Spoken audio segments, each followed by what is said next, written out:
of getting in some good trouble. I rise with the intention of disrupting the normal business of the United States Senate for as long as I am physically able.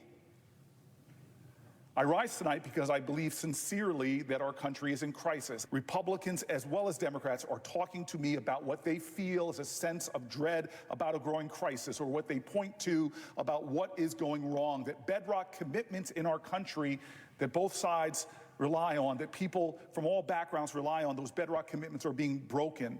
Unnecessary hardships are being borne by Americans of all backgrounds. And institutions which are special in America, which are precious, which are unique in our country, are being recklessly, and I would say even unconstitutionally affected, attacked, and even shattered. In just 71 days, the President of the United States has inflicted so much harm on Americans' safety, financial stability, the core foundations of our democracy, and even our aspirations as a people for, from our highest offices, a sense of common decency. These are not normal times in America. And they should not be treated as such. Again, this does not appear to be a normal speech in the United States Senate. Ongoing right now in Washington, Senator Cory Booker has taken over the Senate floor tonight and is saying that he does not intend to relinquish the floor. He intends to, as he said it, disrupt the normal business of the United States Senate. He says, quote, "for as long as I am physically able." And he is a fit and able man, so I don't know how long that means he's going to be there.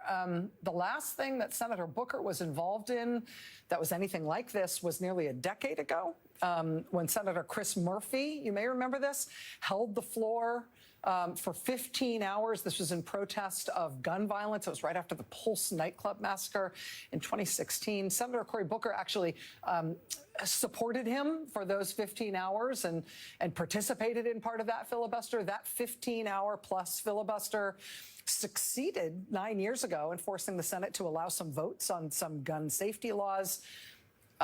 The following year, 2017, Oregon Senator Jeff Merkley held the floor for more than 15 hours, protesting Republicans effectively stealing a seat on the United States Supreme Court when they would not allow confirmation proceedings to go ahead for President Obama's nominee, Merrick Garland, and they instead essentially held that seat open until Donald Trump could put a Republican nominee on the bench instead. In terms of the record here, the longest filibuster in American history was 1957. Radical segregationist Strom Thurmond held the Senate floor for 24 hours and 18 minutes, all to block the passage of a civil rights bill. I do not know if Senator Cory Booker intends to try to go that long. I don't know if it's humanly possible to do that without sitting down, without taking a bathroom break. I think Senator Thurmond did take a bathroom break, but senators now would not be allowed to do that. That said, 24 hours is almost humanly impossible. Senator Cory Booker started tonight at 7 p.m. Eastern time. He said, "I rise tonight with the intention of disrupting the normal business of the United States Senate for as long as I am physically able." I do not know how long Senator Cory Booker is going to be out there, but it looks like he's intending to be there for the long haul. So we will have eyes on that all night. We've got Congresswoman Pramila Jayapal, former chair of the Progressive Caucus, who's going to be joining us in just a moment. We'll be checking in on what's going on with Senator Booker over the course of the night. We'll check in on what's going on to the reaction, with the reaction to what he's doing there. Eyes on that over the course of the night tonight. Of course, it is only U.S. senators who can hold the floor of the U.S. Senate. But in the past few days, we've seen thousands of Americans hold down a little patch of sidewalk somewhere near their local Tesla dealership. Literally thousands of Americans this weekend put the phone down, got offline, put on their sturdy shoes, and went out to a Tesla dealership somewhere near them.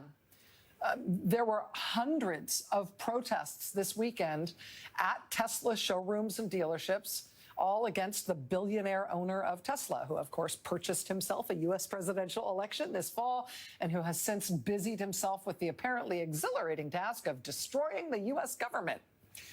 These protests this weekend in Columbus, Ohio, and New York City, I've been showing you, but they really were everywhere. I mean, look at these. These were protests against President Trump's top campaign donor in Detroit, Michigan, and Washington, D.C., and Seattle, and New Orleans, and Brooklyn, New York.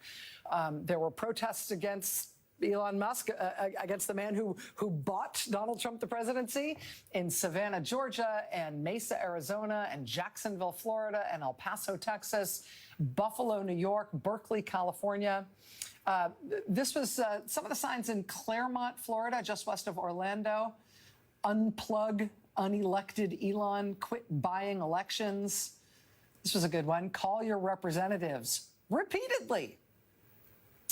This one, sorry to dorks everywhere. I'm one of you, but fascist dork kind of works as a sign. Also this one, perfume smells good, Musk stinks. Forgive me on this one. I don't mean for this to be an ad hominem attack on the way Mr. Musk smells. I have no idea how he smells. I just wanted to point out, though, that from places as disparate as Florida and also Mount Kisco, New York, the theme of Elon Musk being a stinker is kind of turned out to be a thing at these protests. Musk is the scent of corruption. This was Akron, Ohio this weekend. We love the USA, not oligarchy. Also, DOGE stands for DOGE, deranged oligarchs get everything. This was Pasadena, California. Don't test drive fascism. This was Cathedral City, California. Dogs hate DOGE. They call Cathedral City Cat City, so you know you were going to see some annoyed dogs at this protest. This was Rockville, Maryland. America is trapped in a burning Tesla. And also this sign, sort of made to look like a highway sign. Trump and Musk look out for billionaires. Who's looking out for you?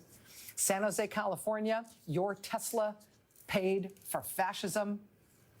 In San Francisco, handmade sign, I sold my Tesla. Also this one goes from 0 to 1939 in 3 seconds. Tesla, the swastika. In Vallejo, California, DOGE, D-O-G-E, equals Department of Greed and Evil.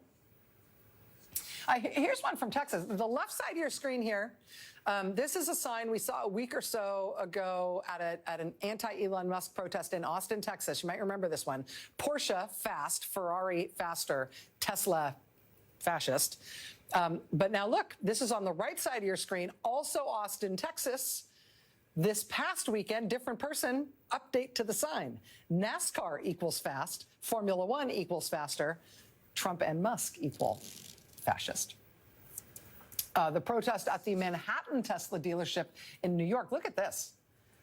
Particularly big and particularly dramatic, just brought this corner of New York City to a stop.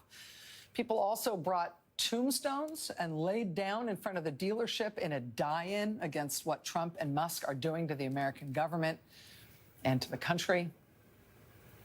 But these protests really were everywhere, not just in big cities and not just big ones. I mean, look at these protests against Musk and Trump in Chesterfield, Missouri, and Kalamazoo, Michigan, Norfolk, Virginia, Rockville, Maryland, like I mentioned before, Tigard, Oregon, West Covina, California.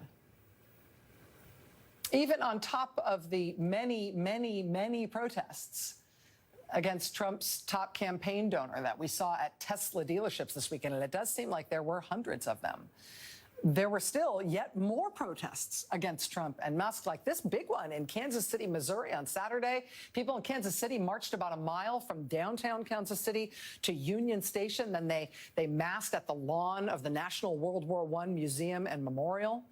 The same day in Salt Lake City, Utah, people stood up for the trans community at the Utah State Capitol in Salt Lake City on Saturday. On Sunday, there was a really big, look at this, really big show of strength and support for immigrants and against Trump. This was Dallas, Texas. Marchers started at the Cathedral of Our Lady of Guadalupe, and they marched to Dallas City Hall. There were angry and fired up town halls this weekend. These were town halls done by Republican Congresswoman Victoria Spartz. She held 2 town halls in her district on Friday night and then again on Saturday during the day. In both cases, she had absolutely full houses in Indiana, hundreds of people inside, and even hundreds of people who couldn't get in, who protested outside.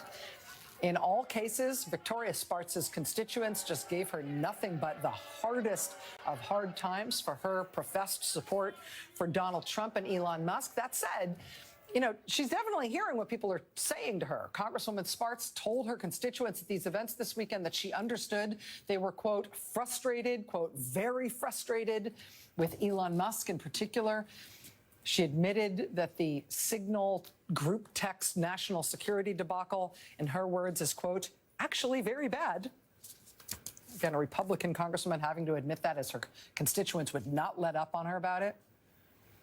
The following day, Sunday, also in Indiana, of all places, yet more upset constituents flooded an empty seat town hall, which they held for their Republican member of Congress, Jim Baird. Unlike Victoria Spartz, Jim Baird will not actually agree to meet with his constituents, who are equally mad at him. So his constituents held an overstuffed town hall in Lafayette, Indiana this weekend without Congressman Baird in attendance.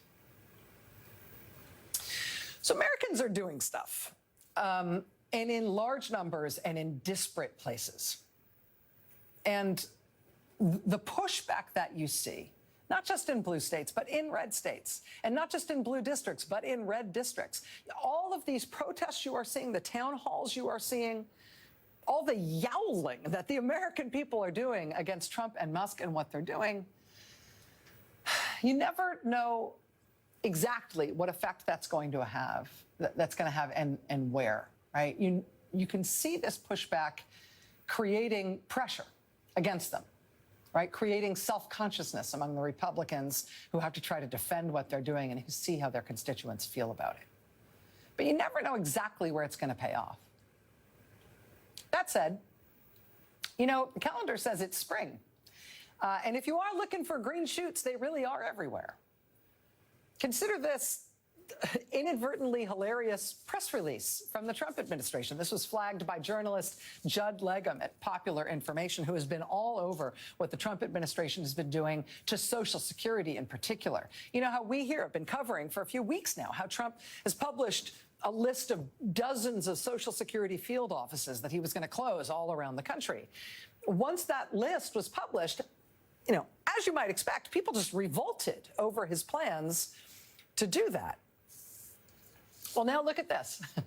Now the Trump administration says they are, quote, correcting the record about Social Security office closings, insisting that you might have received some inaccurate information about those Social Security office closures. They're insisting now that they never had plans to close those offices at all. Yeah, you crazy Americans, you crazy old people, right? Where did you hear that we were going to be closing Social Security offices? We definitely never published this very detailed list of dozens of Social Security offices that we were going to close. And then, when the blowback and the pushback against us doing that knocked us on our butts, we definitely just didn't decide to pretend that it wasn't us and that we'd never said that. Their efforts to dismantle the Social Security agency are as dangerous as anything else they are doing in this country, especially because the people who will be most negatively affected by their dismantling and undermining of the Social Security agency are the people who most need the support that they get from Social Security and who have the fewest resources to try to make up for it if these guys screw it up. It's profoundly dangerous what they are doing. And that's why you're seeing not only old people and disabled people who get Social Security revolting, you're seeing every American with a drop of empathy in their soul revolting over that. Because to do something that irresponsible and cruel to a population to whom we owe so much, and that is, by definition, in need of what that agency provides them, and potentially frail or unable to advocate for themselves when they are hurt by what this administration is doing, yeah, there's going to be pushback with you guys messing with Social Security. Now that there has been pushback that they can't handle, they're just pretending that they weren't attacking Social Security at all. Nice try. The Signal group texting about war plans, that scandal is also continuing to blow up, even though they keep trying to pretend either it didn't happen or it's over now. The Wall Street Journal reporting this weekend that this apparently was not the first time that Trump National Security Advisor Michael Waltz had convened a group of Trump cabinet officials in a group chat on this commercial texting app. Quoting from the Wall Street Journal this weekend, quote, 2 U.S. officials also said that Waltz had created and hosted multiple other sensitive national security conversations on Signal with cabinet members, including separate threads on brokering peace between Russia and Ukraine, as well as other military operations. The sources, quote, declined to address if any classified information was posted in those chats. So yeah, this thing isn't going away. Wait till we find out what all the other ones were. And then there's Pete Hegseth, the Fox News weekend host who Donald Trump appointed to lead the Defense Department. In recent days, we have learned that Pete Hegseth not only posted a detailed timeline of a forthcoming military strike to that group chat on Signal, which inadvertently included a reporter, Pete Hegseth also, according to the Wall Street Journal, quote, brought his wife, a former Fox News producer, to 2 meetings with foreign military counterparts where sensitive information was discussed. The meetings included the Ukraine Defense Contact Group at NATO, a closed-door meeting of that group, more than 50 countries represented there, and also a very sensitive meeting with the British Defense Secretary. Pete Hegseth has been bringing his wife to these meetings. Does she have a security clearance?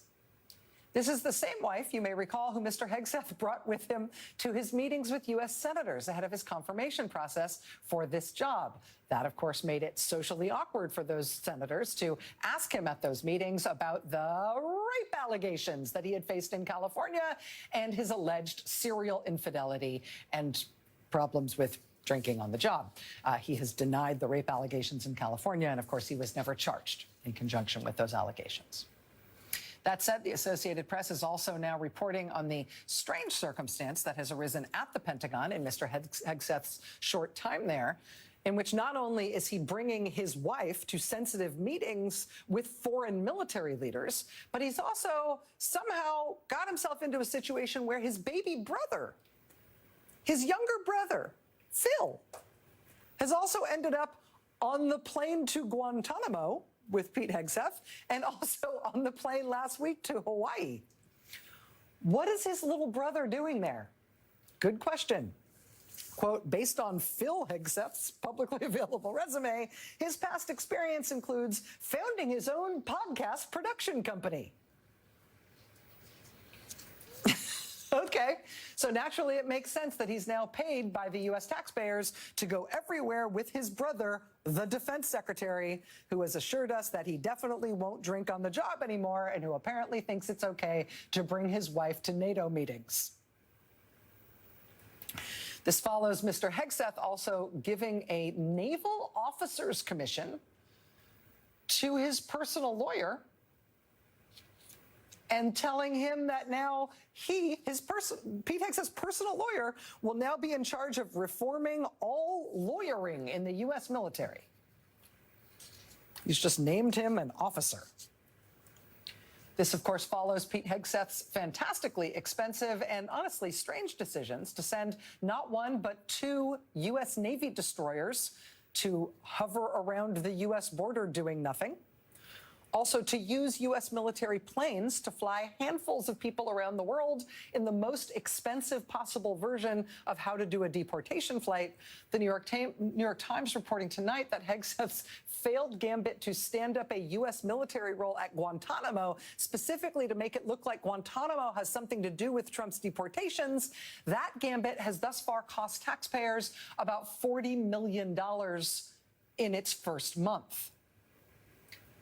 Now, this whole Guantanamo thing is a plan that has essentially been scrapped now, but only after Pete Hegseth moved nearly 1,000 U.S. troops there and then back and had them sent up a tent city and then kind of dismantled it. Because these guys, don't forget, government efficiency. Can't allow old people to call the Social Security office anymore. But hey, we got to save money. Pete Hegseth needs to fuel up the C-17s to fly like 5 guys around so they can make TikTok videos about how tough they are. See my tattoos? Tomorrow, Pete Hegseth, in his infinite wisdom, has decided to visit the Naval Academy in Annapolis, Maryland. We don't know if he'll bring his little brother or his wife, but we'll see. Per his orders, the U.S. Naval Academy is apparently scrambling to get books out of the library before he gets there. Books like a biography of Jackie Robinson. That's got to be out of there, I guess, before Pete Hegseth gets to the Naval Academy because it so offends him. Because, you know, he's really focused on lethality. Where's my brother? Can my wife sit behind me at the meeting with the defense secretary from the other country? So there's a lot going on tonight. The financial markets have just completed their worst quarter in years, born almost exclusively out of the expectation that Donald Trump is going to announce yet more economically disastrous tariffs this week on Wednesday. The attacks on higher education continue. Now Harvard University has moved into Trump's crosshairs, as the universities have not yet figured out how to band together to resist these attacks from the administration, and so they're still picking them off one by one. That said, law firms have started to figure that out as well. Law firms have now started to figure out in a big way that they ought to stick together rather than Trump allowing them to pick off law firms and lawyers one by one. In a big turnaround from the way things were going with big law firms just last week, we're now seeing law firms stand up and say they are banding together to stop Trump from his attacks on the legal profession. We're going to be talking about that in days ahead here this week on the show. I think that is something that's likely to be hugely consequential, not only for the overall fight for democracy, but for how we are seeing the Trump administration try to maneuver in the legal landscape they have created for themselves over this past 71 days. So like I said, there's a lot going on. But right now, tonight, we are watching Senator Cory Booker holding the floor for what looks like it might be an all-night filibuster against Donald Trump and the actions of his administration thus far. We've got eyes on that tonight as that continues to unfold live. We've got eyes on the big Wisconsin Supreme Court election and the 2 big Florida congressional elections tomorrow. We've got a live update on those coming up. Plus, we've got Congresswoman Pramila Jayapal joining us live. We've got so much to get to tonight. Busy night. Stay with us. Toward them, started skimping on the drugs, had a mental health crisis, lost his job, and his whole life destabilized. Just because of not... Today, bringing in one particular celebrity. You see Kid Rock standing there. He's kind of hard to miss. Why he was in the Oval Office today, and our White House insiders are here to break down and explain it all. Tesla takedowns popped up across the country and here in Western Washington. Linwood, University Village, Soto, South Lake Union, Fife, Bellevue, and beyond. All the way from Linwood down to Vancouver, Washington. We just rocked it today. It was a great day. At the U Village protest, I am so proud to represent you. Representative Pramila Jayapal was among those to address the demonstrators. Musk and the Department of Greed and Evil, that's what DOGE is, the Department of Greed and Evil, have got to go. In Washington state this weekend, Congresswoman Pramila Jayapal did turn up at an anti-Elon Musk, anti-Trump Tesla takedown rally in her district in Seattle. There were hundreds of these all over the country this weekend. In the midst of this rising tide of Americans who are angry and fearful about what's happening in Trump's second term in office, Americans increasingly willing to stand up and do something about it, Congresswoman Jayapal has also started hosting events that are designed to teach the strategy and tactics of nonviolent resistance and protest. These movements have sort of taken off on their own. She's getting specific for how to do training, practical training on how these things work, how they stay nonviolent, and how they can be most strategically effective. She's calling them resistance labs. The first one was a week and a half ago. Congresswoman Jayapal told a local radio station, quote, "We thought we'd have a couple hundred people. We had 850 people sign up. We had to stop people from registering because we didn't know if we had room." In the end, a crowd of about 500 people packed the building for that first in-person training. They ended up having to turn people away because they couldn't fit them in.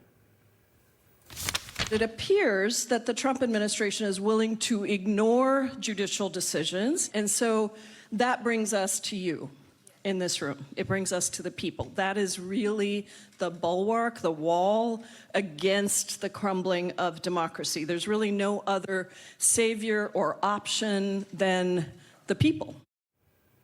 This weekend, Congresswoman Pramila Jayapal decided she would hold a follow-up, a second so-called resistance lab. The Congresswoman says more than 1,500 people took part in the follow-up event this weekend. Not just people who are constituents, not just people from Washington state. She says it was 1,500 people in 31 different states. Joining us now is Congresswoman Pramila Jayapal, Democrat from the great state of Washington. Congresswoman, it's really nice to see you. Thanks very much for being here.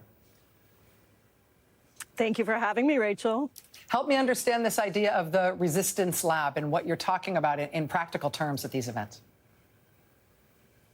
Yeah, I mean, what we decided is that we really need to help Americans understand what happens when democracies fall, when dictators take over.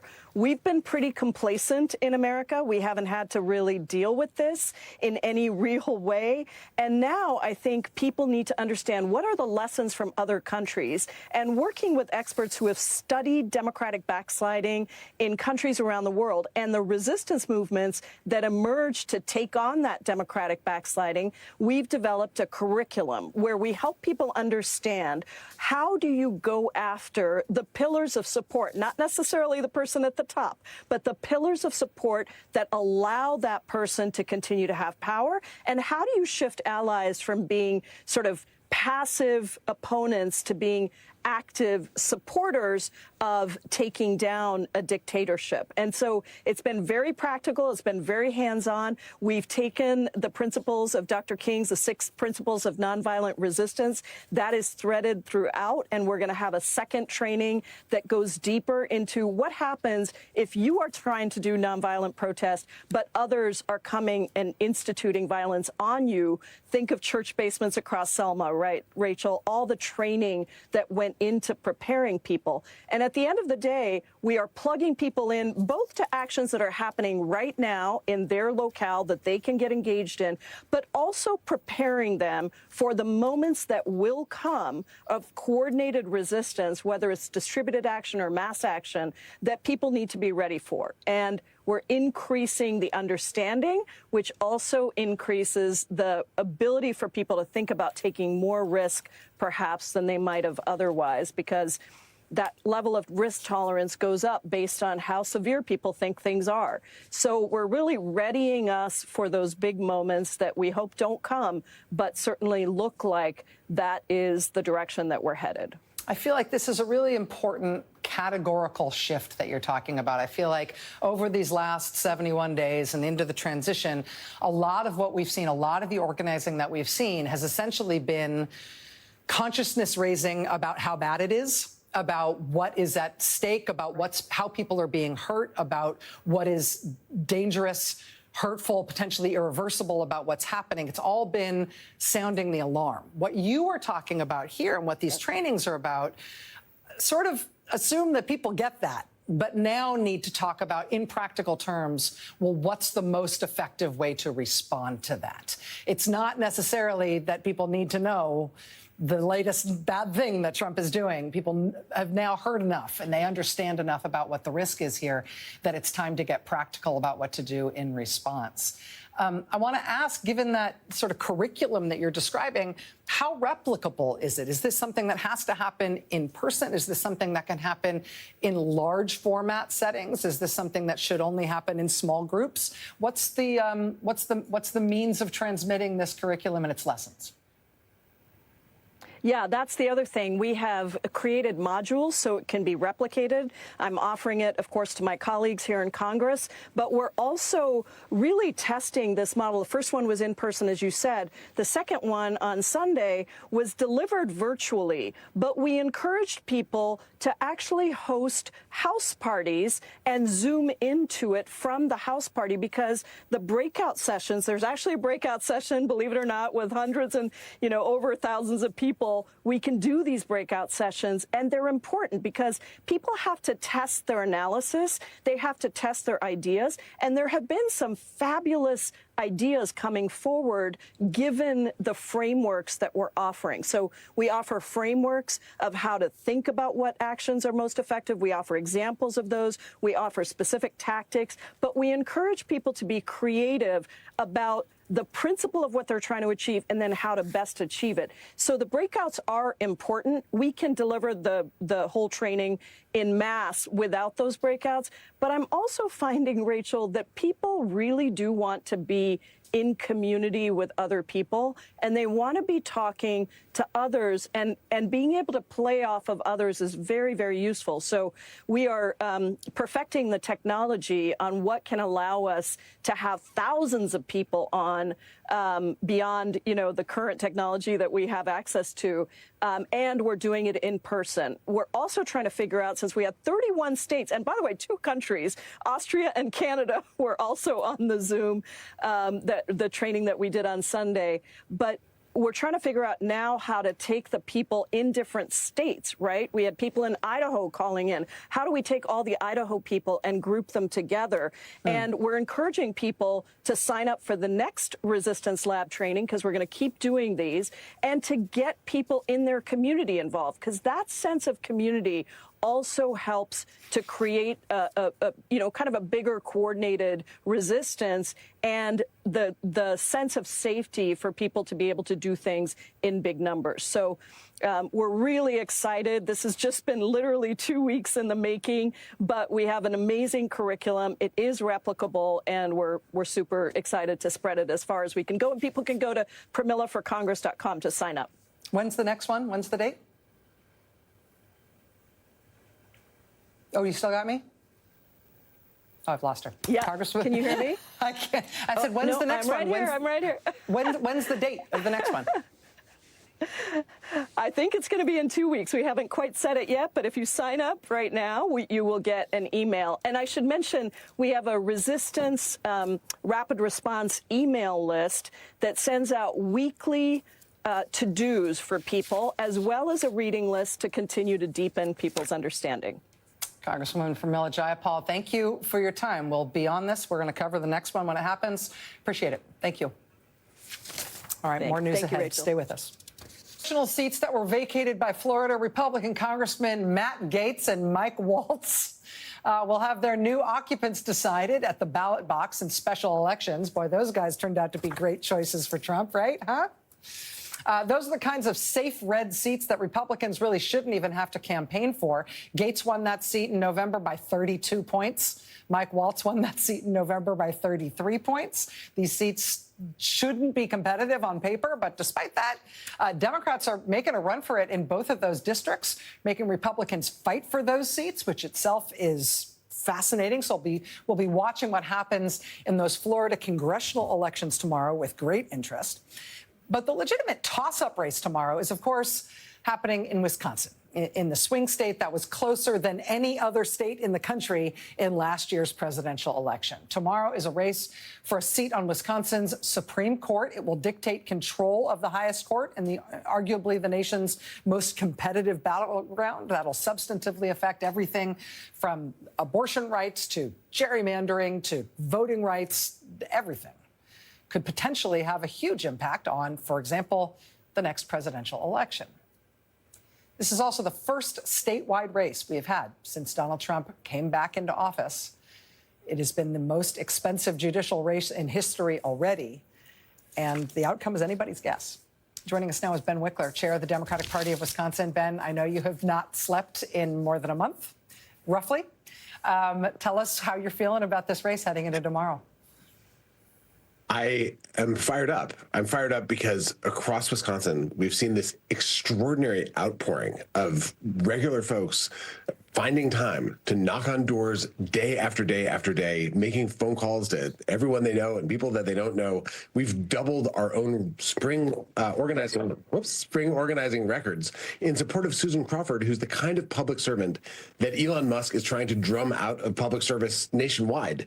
She's a prosecutor. She served in state government as a lawyer. She represented Planned Parenthood in a case called Planned Parenthood versus Brad Schimmel. Brad Schimmel's the Republican-backed candidate in this race. And what we've seen is a surge in early voting, a surge in grassroots donating, all the things that you need up against the world's richest man who's trying to buy this election on the other side. So we don't know what's going to happen. What we know is people have shown up in a massive, massive way. And the energy that's unleashed, I think, could transform this election. When I saw the news at the end of last week that the president's top campaign donor, Mr. Musk, was planning on coming to Wisconsin to personally campaign for Mr. Schimmel in this race, I thought, wow, that's got to be good news for the Democrats. I thought that's got to be to bring the guy who has poured more money into this than is imaginable in a judicial race, to bring in somebody who's got a double-digit underwater approval rating in this country, who a lot of people in this country feel like is taking over the U.S. government in absolutely the worst possibly imaginable terms. I imagine that has to actually kind of energize the other side in Wisconsin. That said, fans of Elon Musk and Donald Trump are probably excited to see him campaign this weekend as well. How do you think that all played out? Well, this is exactly the question. So Elon Musk has put in about $26 million. That's more than any person has ever put into any judicial election anywhere in American history. The ads that he's funding all over Wisconsin are ads about Donald Trump, saying that Brad Schimmel will advance Trump's agenda. You have to vote for Brad Schimmel if you want to make sure that Trump can do the things he's trying to do. Their goal is to energize the MAGA base. It's not to persuade anyone. It's to turn out more Trump voters to turn out for Brad Schimmel. Now, the other side of that coin is that so many people, frankly, of all politics, especially Democrats, but independents, some Republicans, feel like we are in a moment of crisis, a national emergency in which this unelected mega billionaire is shredding Social Security, the Veterans Administration, the rule of law. They're trying to impeach judges federally. And here he is reaching into Wisconsin to try to buy our judicial system. And so this is a chance to fight back against that. And that has energized people. Brad Schimmel, there's a problem that Elon Musk trying to buy. Brad Schimmel is the kind of corrupt MAGA politician. He's selling. But voters have a chance to reject all of that transactional extremist politics that we're seeing. And if we win, if the supporters of Susan Crawford are able to turn out at such a high level that Susan Crawford is the deciding vote on the state Supreme Court after this, it will show nationwide that no amount of money that Musk can pour in can overcome the fury that he's ignited through his and Donald Trump's attacks on the basis of middle-class prosperity in this country, the fundamental guarantees that our country is supposed to honor to people who serve our country in uniform, that the pushback can actually be more powerful than the attacks themselves. And in a moment of great darkness in this country, I think that that's a light that needs to be shown. And I think in Wisconsin, voters are feeling the energy to actually bring that kind of light in this bleak night nationwide. Ben Wickler, chair of the Democratic Party of Wisconsin. I know that you are in the throes of it. I know that we'll be back here covering those results as they come in tomorrow night. Good luck to you, sir. Thanks for being with us. Thanks so much. All right, we'll be right back. Stay with us. I signed his petition. But when you view that, but also the fact that two Democratic billionaires have donated in this race, do you think that Elon Musk of it all will backfire on Republicans when they look at the results of what happens in Wisconsin, given how closely involved he's been in this? Well, look, I think by all accounts, when you look at the advertising, when you look at the what's going on the ground in Wisconsin, a lot of it is about Elon Musk, and a lot of it is about what he's doing to just whack in an arbitrary way. It is not waste, fraud, and abuse, because it can't possibly be, because he hasn't done any investigation into it. He's just stopping funding, stopping programs based on keywords. That is not searching for waste, fraud, and abuse. And he's coming after Medicaid. He's coming after Social Security. He's coming after the Department of Education, HHS. The list goes on down. And he's doing it indiscriminately. And the Wisconsin voters know that, and they will have an opportunity to hold a referendum on Elon Musk tomorrow. Yeah, and of course he's argued he is being discriminated in it. We'll see what the voters think. Congressman, thank you for joining us. Ago, we covered closely the story of a little agency, an independent nonprofit in Washington called the Institute of Peace. The so-called DOGE outfit, run by President Trump's top campaign donor, literally forced their way into this agency in an operation that reportedly involved the FBI, the State Department's Diplomatic Security Service, and a private security firm. Bizarrely, the U.S. Attorney's Office in Washington, D.C. also threatened the leaders of this Institute of Peace, threatened them with criminal investigation and criminal prosecution. They ultimately called in Washington's Metropolitan Police Force, who then physically evicted the staff of the Institute and handed the headquarters over to Elon Musk's so-called DOGE team. That is how they got inside. Well, now, new developments. Late Friday night, these people working for Trump's campaign donor, Elon Musk, they tried to fire basically all of the employees of this institute. 200 or 300 people all fired in the wee hours on Friday night. The Washington Post reports that the termination notices that went out late on Friday night were, quote, riddled with mistakes, including misspellings of employees' names, a misspelling of the institute's title, and a misspelling of the month of April. I mean, February maybe, but they can't spell April? And they're in charge of destroying the American government? Can't our cartoonish villains at least be grown-ups? How about May? Can you guys spell May? The thing that has always made this story even weirder and wilder than it already obviously is that the U.S. Institute of Peace isn't like part of the executive branch. It's an independent nonprofit created by Congress over 40 years ago. It's largely funded by its own private endowment. The people who work there aren't federal government employees. The U.S. Institute of Peace owns its own headquarters and controls the land the building sits on. But apparently now Donald Trump and his top campaign donor are trying to steal that building. Seriously. Included in a court filing tonight is this letter from the 28-year-old Doge bro who has been installed as the ostensible new head of this institute, offering to give the institute's headquarters building to the General Services Administration, which is like the federal government's landlord. Quote, in my capacity as president of the United States Institute of Peace, says Child, quote, I write to request that the General Services Administration accept transfer of excess property of the United States Institute of Peace. I have determined that USIP no longer needs the property.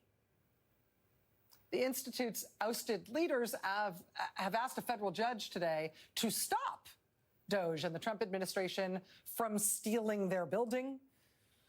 A federal judge in Washington, D.C. has scheduled a hearing on this for tomorrow morning. These guys have done some crazy stuff, but this is bananas. Watch this space. Make you happy. You know how Lawrence said he was going away for a week, and then that week elapsed and he still didn't come back? He was gone for a whole nother week?